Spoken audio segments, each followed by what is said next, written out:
3 false assumptions that freehold buyers make. Today I'm going to share with you the 3 biggest misconceptions that a lot of freehold property buyers make when they buy a freehold property. Number 1, they wrongly assume that all freehold are profitable. You see, just because it's freehold doesn't mean that it is always safe to buy. There are a lot of people who assume that, compared to a 99-year leasehold, for a freehold, I can hold it for longer, and that is why it is worth more, and that is why I'm willing to pay more money to buy a freehold property, thinking that it will make you more profits. Well, let me share with you that that is not always the case. You see, even in freehold, there is something what we call the entry-level freehold properties. These entry-level freehold properties are usually not in the most prime areas, and at the same time, they are much more affordable than those in prime areas. So let's compare this to Rolex watches. Now, why Rolex watches? In Rolex, we also have entry-level Rolex such as the Datejust. It is affordable, it is accessible to a lot of people, but precisely because it's an entry-level Rolex, it doesn't have a high resale demand.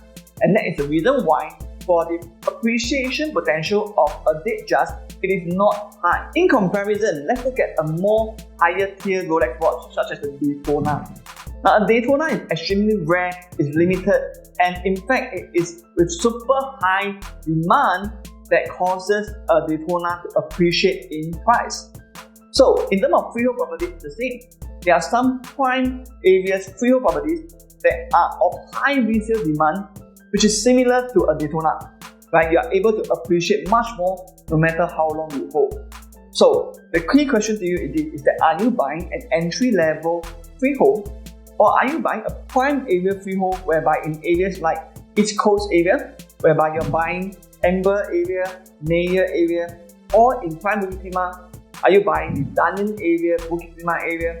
These are some of the areas that you may want to look at if you want to buy a more, I would say, higher tier freehold properties that have a higher resale demand. Number 2, a lot of people falsely assume that just because it's in a prime location, a prime high entry prime freehold, and it's near MRT station, it is safe to buy. You see, let's take Scotts Square for example. In 2008, Scotts Square was launched at over $1,000 per square foot. And that is where a lot of people thought that it was a good buy because the transaction record for a freehold property in prime Orchard area was over $6,000 per square foot. So that's where they thought that, wow, at $4,000 per square foot, I would not be making a loss because it's in a prime location and it's right above the train station. However, the problem with Scotts Square is that a lot of buyers suffered heavy losses as much as more than $1 million. How is that even possible?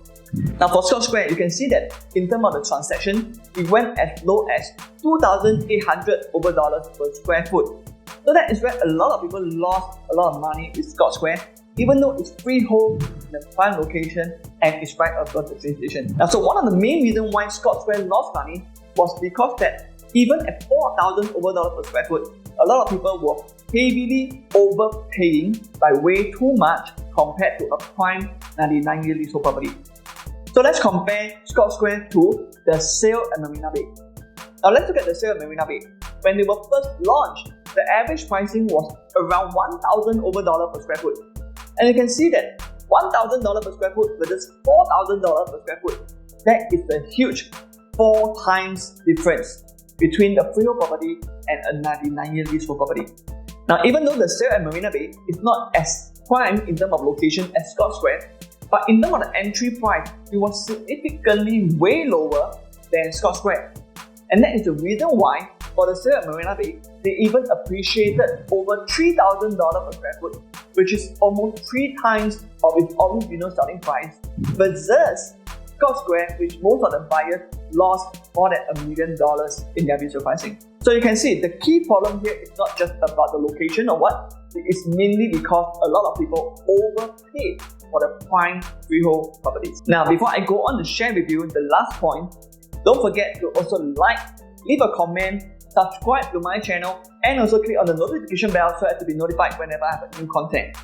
So last but not least, point number 3 is that the common assumption is just because it is freehold, it is safe to hold for the long term.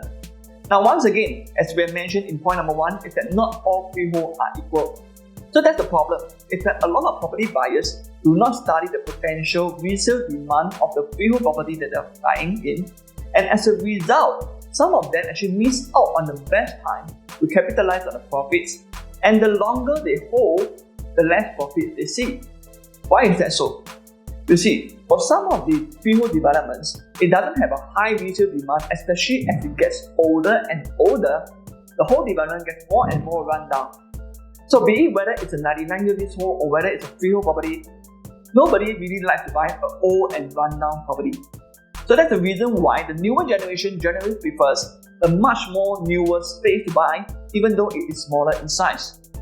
However, there are some prime freehold that are, even though they are old, but they are very well maintained and the sizes are huge. So you see, for certain developments, like for example those freehold in prime Bukit Timah areas, it is rare to find all these big size developments that are very well maintained and at the same time is located in a prime area with high demand, mostly because of the top schools that are around the area, or also because of the prestige that comes with staying in these areas.